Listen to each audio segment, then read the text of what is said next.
Assalamualaikum, nama saya Indra Supriyatna.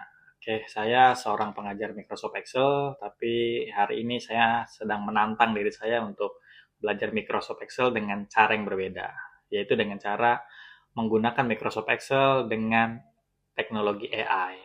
Ya, sudah banyak kita tahu bahwa teknologi AI sudah membantu dalam pekerjaan-pekerjaan kita, mulai dari mengedit video, mengedit gambar, membuat skrip, membuat coding, dan saya menantang diri saya sebagai pengajar Microsoft Excel yaitu menggunakan Microsoft Excel dengan AI ya. Tujuannya adalah untuk membantu teman-teman yang seorang pemula, yang minder untuk bertanya, yang nggak punya waktu untuk belajar, bisa menggunakan Microsoft Excel ini dengan maksimal, yaitu kita manfaatkan menggunakan teknologi AI. Nah, di sini saya akan coba membagikan pengalaman saya menggunakan AI untuk Microsoft Excel. Oke, kita lihat di layar monitor. Di layar saya ada dua Windows ya. Yang kiri Windows AI, di sini saya menggunakan AI ChatGPT, dan di sebelah kanan Windows Microsoft Excel ya, Microsoft Excel 365. Nah, saya akan coba menyelesaikan masalah-masalah Excel dengan dari contoh kasus yang sudah saya buat ini menggunakan Microsoft Excel. Menggunakan AI ChatGPT ini. Oke, mari kita mulai saja. Oke, kalau kita lihat di data Excel ini, saya punya data nama karyawan, ya, di sebelahnya ada nomor induk. Nah, kita fokus di case pertama dulu, yaitu nama karyawan. Nama karyawan di sini terdiri dari banyak nama, kurang lebih 10 nama. Nah, nama-nama ini kalau kita lihat komposisinya atau formatnya acak-acakan ya. Ada yang huruf besar, ada yang huruf kecil, spasinya berlebih di depan, spasinya berlebih di tengah, ataupun di belakang. Nah, tujuan kita atau kebutuhan kita, tugasnya adalah merapikan ini semua menjadi huruf besar semua kapital dengan spasi yang cukup, yang benar, dengan format yang benar ya. Kita akan menulisnya di sebelah sini, nama-nama yang benarnya. Oke. Nah, gimana sih caranya? Ya, mungkin kalau teman-teman yang sudah tahu Microsoft Excel, mahir Microsoft Excel, pasti sudah tahu menggunakan formula apa gitu ya. Tapi buat teman-teman yang belum pernah menggunakan Excel atau pemula, bingung nih, rumus apa ya? Gimana caranya ya? Gak usah khawatir, gak usah banyak mikir. Kita tanya ke AI ChatGPT, oke? Kalau gitu kita coba tanya ke AI ChatGPT. Oke, kita pindah ke Windows sebelahnya. Nah, di sini teman-teman bisa buka browser teman-teman, ketikkan saja chatgpt.com, nanti keluar layarnya kalau tampilannya akan seperti ini, dan teman-teman bisa login kalau yang punya akun, nggak pun sebenarnya nggak masalah. Tapi memang ada perbedaan, bukan perbedaan jawaban, tapi perbedaan fitur saja. Kalau login mungkin historikalnya tersimpan nih di akun kita, tapi kalau nggak login ya hanya sebatas hari ini menggunakan, di close browsernya ya hilang lagi, historical tidak tersimpan. Seperti itu ya. Nah, sebelum kita bertanya ke ChatGPT, saya akan menjelaskan dulu format bertanyanya. Karena untuk bertanya di sebuah teknologi AI, biar mendapat jawaban yang maksimal, jawaban yang sesuai dengan kebutuhan kita harus benar bertanyanya. Ada struktur atau ada format bertanyanya. Kalau istilah saya, ada rumusnya untuk bertanya. Jadi kalau saya menghafal satu rumus bertanya AI ini bisa memberikan banyak rumus yang ada di Excel ya. Menghafal satu dapat banyak rumus Excel gitu ya. Rumusnya apa sih? Nah, seperti ini. Kalau kita lihat di layar, nah, oke, terlihat ya. Di sini ada struktur prompt atau istilahnya instruksi untuk AI melakukan tugas gitu ya. Saya sudah coba mempelajari struktur yang seperti apa sih yang tepat untuk pertanyaan-pertanyaan seputar Excel. Nah, ini ada 3 komponen, yaitu konteks. Konteks itu sendiri yaitu memvisualisasikan sebuah data Excel dalam bentuk teks atau kalimat. Nah, itu konteksnya. Kita harus bisa menggambarkan tabel Excel atau data Excel itu dalam bentuk teks atau kalimat. Karena ntar bertanyanya formatnya adalah kalimat. Seperti itu ya. Yang kedua adalah tujuan atau goals. Goals itu sendiri maksudnya adalah mendeskripsikan keinginan kita atau tujuan dari tugas Excel kita itu sendiri. Kita mau ngapain? mau menghitung, mengcopy, menarik data, merapikan data dan lain-lainnya. Dan itu adalah tujuan penggunaan tujuan untuk menyelesaikan Excel kita. Nah, itu ya konteksnya ada sebuah data, tujuannya kita tahu harus mau ngapain. Dan yang berikutnya adalah tugas. Tugas atau task. Task ini apa? Tugas itu adalah kita menginstruksikan AI tersebut untuk melakukan kegiatan yang bisa memenuhi tujuan kita atau mencapai tujuan kita. Jadi kita kasih tugas nih, tugas-tugasnya ini, melakukan ini, buatkan ini, berikan ini gitu ya untuk mencapai tujuan kita. Ada 3 strukturnya, yaitu konteks, tujuan, dan tugas. Oke ya, seperti itu. Nah, bagaimana sih penerapannya? Oke, kita akan masuk penerapannya seperti ini.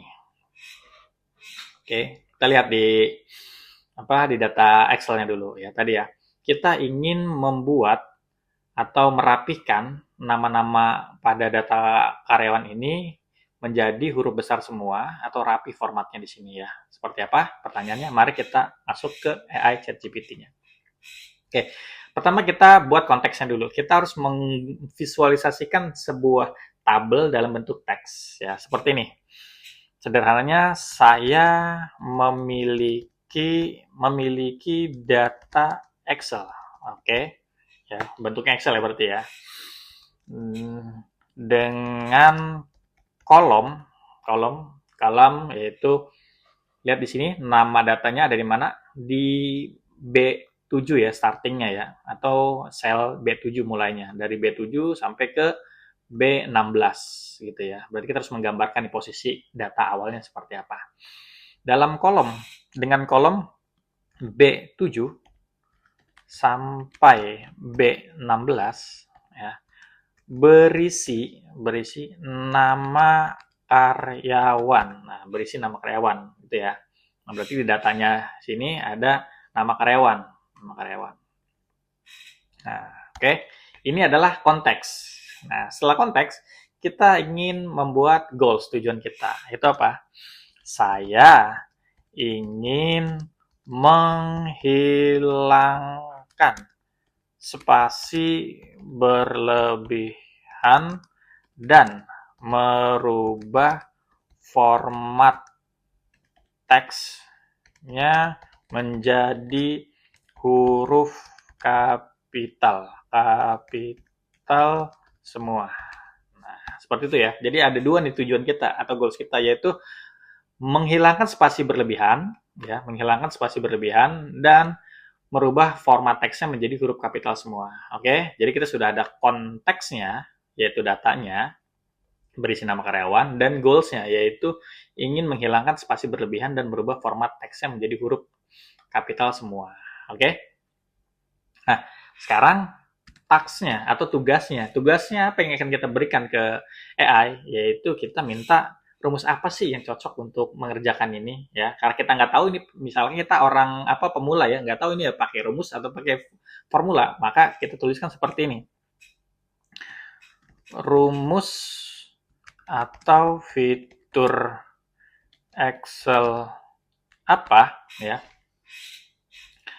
yang tepat, Excel apa yang tepat untuk digunakan.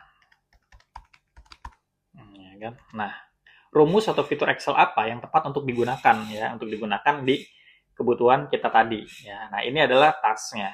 Tapi task ini terlalu besar. Nanti AI akan menjawab secara umum gitu, tidak spesifik. Nah, untuk spesifikasi yang kita berikan adalah penjelasan, yaitu biasanya yang kita perlu tambahkan. Ini yang sedikit lebih spesifik, makin detail prompt-nya, ya makin spesifik lagi hasilnya. Yaitu apa? Kita menambahkan informasi aplikasi Microsoft Excel kita itu formatnya menggunakan bahasa apa, pemisah rumusnya, pemisah argumennya, atau pemisah sintaknya itu menggunakan koma atau titik koma. Karena teman-teman pasti tahu ya, yaitu Microsoft Excel menggunakan pemisah berbeda. Jika sistemnya berbahasa Inggris, biasanya pemisah argumennya adalah koma. Sedangkan jika teman-teman Excel-nya atau komputernya berbahasa Indonesia, biasanya menggunakan titik koma. Nah, itu akan dibuat secara general oleh AI, yaitu yang berbahasa Inggris. Tapi kalau teman-teman berbahasa Indonesia, itu rumusnya jika di-copy, nanti hasil jawaban dari AI itu nggak berjalan. Karena koma yang dia berikan. Sedangkan teman-teman Excel-nya adalah titik koma. Maka perlu kita berikan deskripsi tambahan agar detail jawaban si AI ini lebih spesifik pada kebutuhan kita. Nah, seperti apa? Nah, gunakan seperti ini. Excel saya berbahasa Inggris dengan tanda titik koma, berikan simbol titik koma tapi dalam dan buka kurung gitu ya, titik koma sebagai pemisah rumus atau argumen rumus. Nah, seperti ini. Jadi berikan keterangan spesifik biar dia jawabnya tepat dengan kebutuhan Excel kita ya. Excel saya berbahasa Inggris dengan tanda titik koma sebagai pemisah rumus. Kebetulan Microsoft Excel saya pemisah rumusnya atau pemisah argumennya adalah titik koma, walaupun formatnya berbahasa Inggris ya. Tapi pengalaman saya menggunakan AI, kebanyakan memang baiknya walaupun teman-teman menggunakan Excel bahasa Indonesia, tetap formatnya tulisnya seperti ini aja. Excel saya berbahasa Inggris dengan tanda titik koma sebagai pemisah rumus. Ya, jadi yang membedakan adalah titik koma atau koma. Tetap di sininya ditulis Excel saya bahasa Inggris. Kenapa? Karena pengalaman saya mencoba trial ya, itu kalau kita gunakan Excel saya berbahasa Indonesia dengan tanda titik koma gitu tulisannya ya. Misalkan kita ganti di sininya berbahasa Indonesia dengan titik koma. Nanti rekomendasi atau penulisan formulanya, sintaknya itu menggunakan bahasa Indonesia. Sedangkan di Microsoft Excel sendiri itu nggak ada tuh rumus-rumus menggunakan bahasa Indonesia. Contohnya, misalkan kita nanti menggunakan rumus left atau right. Nanti kalau kita tulis bahasa Indonesia, rumusnya itu bukan left atau right, tapi rumusnya tertulis kiri atau kanan. Nggak ada tuh rumus di Excel kiri atau kanan, gitu ya. Jadi catatannya buat teman-teman, baiknya sih ditulis saya menggunakan Excel berbahasa Inggris saja, walaupun bahasa Excel teman-teman di sana bahasa Indonesia, gitu ya. Nah, paling yang membedakan adalah nanti titik koma atau komanya. Itu aja yang membedakan ini yang perlu dirubah. Oke. Nah, seperti ini prompt-nya. Prompt-nya ini sudah memenuhi kriteria 3 tadi, yaitu ada konteks, goals, dan task gitu ya. Di sini ada konteksnya. Kalau teman-teman bisa baca lagi nanti. Nah, di sini ada goals-nya dan di sini ada task-nya atau tugasnya. Oke. Nah, teman-teman tinggal tekan enter untuk mendapatkan jawaban dari AI. Nah, lihat dia sudah menjawab semua, dia memberikan penjelasannya, langkah-langkahnya, mengajari kita gitu ya, kenapa menggunakan rumus itu gitu. Oke. Kita lihat, kita perhatikan jawabannya. Ya. Nah, kalau dari bahasanya AI menjawab seperti ini dia. Untuk membersihkan spasi berlebihan dan menggunakan semua huruf menjadi kapital di Excel ya dalam bahasa Inggris pemisah titik koma, kamu bisa menggunakan penggabungan fungsi rumus berikut yaitu upper dan trim. Nah, ini rumusnya udah dikasih nih, tinggal copy sebenarnya ya. Tapi karena kita pengen belajar, kita baca nih. Kenapa sih upper, kenapa sih trim gitu ya. Anggap atau teman-teman yang baru pemula ya harus baca ini gitu biar bisa belajar juga. Oke, penjelasannya trim menghapus spasi berlebihan di awal, di akhir dan ganda di tengah akan menjadi satu spasi. Ya, maksudnya adalah trim ini akan menghapus semua spasi-spasi di awal kata, di tengah kata, di akhir kata yang lebih dari satu, gitu ya. Bahkan kalau di awal akan dihapus sampai habis, kalau di akhir akan dihapus sampai habis, sampai semua, kecuali yang tengah. Kalau di tengah akan disisakan satu spasi, gitu ya, untuk yang trim. Gitu. Untuk yang upper, nah upper apa nih upper? Rumus upper. Upper adalah mengubah semua huruf menjadi huruf kapital. Nah, berarti teman-teman sekarang sudah tahu nih. ChatGPT mengajar kita 2 rumus, yaitu trim untuk menghapus spasi berlebihan dan upper untuk mengubah huruf jadi besar. Dan gimana cara mengkombinasikannya dari kebutuhan kita tadi. Ternyata rumusnya adalah seperti ini. Oke, atau seperti ini. Oke ya. Mari kita copy. Nah, ini kan ada tombol salin kode nih. Kita klik aja nih. Ya, boleh kayak gitu, boleh di blok kayak begini, Ctrl C juga boleh, terserah ya, mau salin atau enggak. Nah, kalau sudah disalin, pindah ke Excel-nya. Nah, kita masukkan ke sel yang mau kita isi hasilnya itu. Nah, kan di sini ya. Bisa kita masuk ke formula bar yang di atas ini nih, ya, tinggal kita klik, paste, atau double klik di sel ini. Bebas ya, gimana caranya ya. Kalau sudah seperti ini, paste. Nah, rumusnya dia langsung otomatis mereverse pada sel yang kita inginkan gitu ya. Karena selnya ada di B7, dia tentunya rumusnya udah masuk ke B7 ya. AI sebegitu spesifiknya. Kenapa? Karena kita membuat promptnya detail, jelas dengan struktur yang saya rekomendasikan tadi. Ya, oke, tinggal kita enter. Nah, lihat hasilnya sesuai dengan kebutuhan. Tinggal kita double klik, dia turun ke bawah, hasilnya semua sama. Oke, enak ya. Jadi buat teman-teman yang baru pemula belajar, buat yang levelnya masih basic, bingung ya, malu bertanya sama temannya yang udah jago, ya bisa nanya ke AI, ChatGPT ya. Itu ya. Jadi buat teman-teman yang belum bisa Excel atau baru pertama kali ngebuka Excel atau baru bisa rumus apa sum average doang tapi terdapat kasus yang mungkin teman-teman nggak bisa jawab, coba lakukan metode tadi bertanya pada AI ya. Formulanya tadi sangat sederhana ya. Formulanya adalah konteks, goals, dan task. Nah, itu formula yang sudah saya uji, saya sudah coba praktekkan. Oke? Nah, itu dia pelajaran kita hari ini ya, belajar menggunakan Excel dengan AI. Yang saya pakai di sini adalah ChatGPT. Oke, mungkin teman-teman bisa mempraktekannya, mencobanya. Kalau yang berhasil boleh komen, atau yang punya prompt berbeda atau struktur bertanya yang berbeda boleh, atau yang punya masalah Excel yang lainnya mau ditanyakan boleh juga ya, komen aja. Nanti kita diskusi bareng lagi, kita lanjutkan lagi pelajaran kita belajar menggunakan Excel dengan AI ChatGPT. Oke, jadi kalau menurut saya kalau bisa bertanya ngapain mikir. Oke, sampai ketemu di video berikutnya. Thank you.